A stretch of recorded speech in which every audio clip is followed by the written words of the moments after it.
एक निर्धन व्यक्ति था। वह नित्य भगवान विष्णु और लक्ष्मी की पूजा करता। एक बार दिवाली के दिन भगवती लक्ष्मी की श्रद्धा भक्ति से पूजा अर्चना की। कहते हैं उसकी आराधना से लक्ष्मी प्रसन्न हुई। वह उसके सामने प्रकट हुई और उसे एक अंगूठी भेंट देकर अदृश्य हो गई। अंगूठी सामान्य नहीं थी। उसे पहनकर जैसे ही अगले दिन उसने धन पाने की कामना की, उसके सामने धन का ढेर लग गया। वह खुशी के मारे झूम उठा। इसी बीच उसे भूख लगी तो मन में अच्छे पकवान खाने की इच्छा हुई।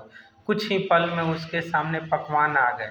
अंगूठी का चमत्कार मालूम पड़ते ही उसने अपने लिए आलीशान बंगला, नौकर चाकर आदि तमाम सुविधाएं प्राप्त कर ली।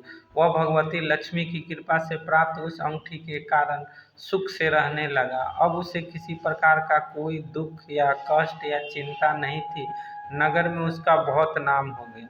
एक दिन उस नगर में जोरदार तूफान के साथ बारिश होने लगी। कई निर्धन लोगों के मकानों के छप्पर उड़ गए। लोग इधर उधर भागने लगे।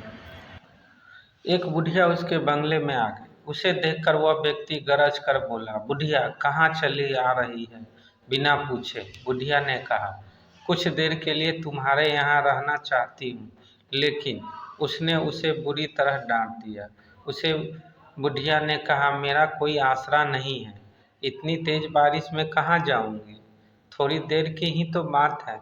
लेकिन उसकी किसी भी बात का असर उस व्यक्ति पर नहीं पड़ा। जैसे ही सेवकों ने उसे द्वार से बाहर किया, वैसे ही जोरदार बिजली कौंधी। देखते ही देखते उस व्यक्ति का मकान जल के खाक हो गया। उसके हाथों की अंगूठी भी गायब हो गई। सारा वैभव पल भर में राख में बदल गया। उसके आंखें खोलकर जब देखा तो सामने लक्ष्मी जी थी। जो बुढ़िया कुछ देर पहले उसके सामने दीनहीन होकर गिड़गिड़ा रही थी, वही अब लक्ष्मी के रूप में उसके सामने मंद मंद मुस्कुरा रही थी। वह समझ गया उसने बुढ़िया को नहीं, साक्षात लक्ष्मी जी को घर से निकाल दिया था। वह भगवती के चरणों में गिर पड़ा। देवी बोली, तुम इस योग्य नहीं हो। जहाँ निर्धनों का सम्मान नहीं होता, मैं वहाँ निवास नहीं कर सकती। यह कहकर लक्ष्मी जी उसकी आंखों से ओझल हो गई।